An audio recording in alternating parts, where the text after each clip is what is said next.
Founder or flounder, two verbs or doing words that people confuse all the time. And in fact, I always had to think twice about them myself, but I've come up with a really handy way of remembering the difference, and I wanted to share that with you here. But first, let's look at what these two words actually mean. Let's start with flounder with an L. Now this word can be used in a variety of ways, but it always has negative connotations, meaning something like to experience difficulties or indecision, or to move awkwardly or clumsily. So for example, we could say, the student was floundering at school because of problems at home. In other words, the student wasn't doing well at school. Or how about, when asked about the scandal, the politician floundered about, lost for words. Or, he floundered around on the ice before crashing into another skater.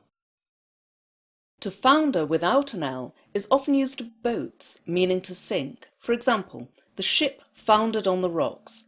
But it's also used more widely, meaning to generally be unsuccessful.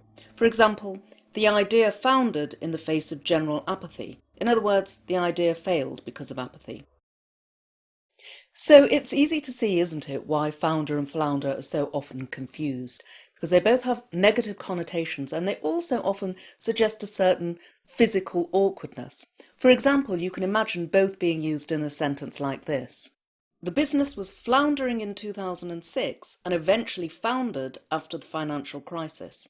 In other words, the business wobbled or experienced difficulties in 2006, but survived until it eventually failed after the crisis. Now, many people aren't going to pick up on the difference between founder and flounder, but careful readers will. So here's a tip on how to avoid offending those careful readers. To remember flounder with an L, think of other words beginning with FL that have the same sense of awkward or clumsy movement. For example, you could picture that floundering ice skater flapping about or flailing around. And that politician floundering about for words could have been looking a bit flustered. Maybe he even came across as a bit of a flippity-gibbet, a foolish or scatterbrained person. In contrast, founder without an L comes from the Latin word fundus, meaning bottom or foundation. So to remember the word, think of that other word with the same origin, foundation. And just as a ship that sinks will end up at the bottom of the ocean, the foundation of a building is at the very bottom of the building.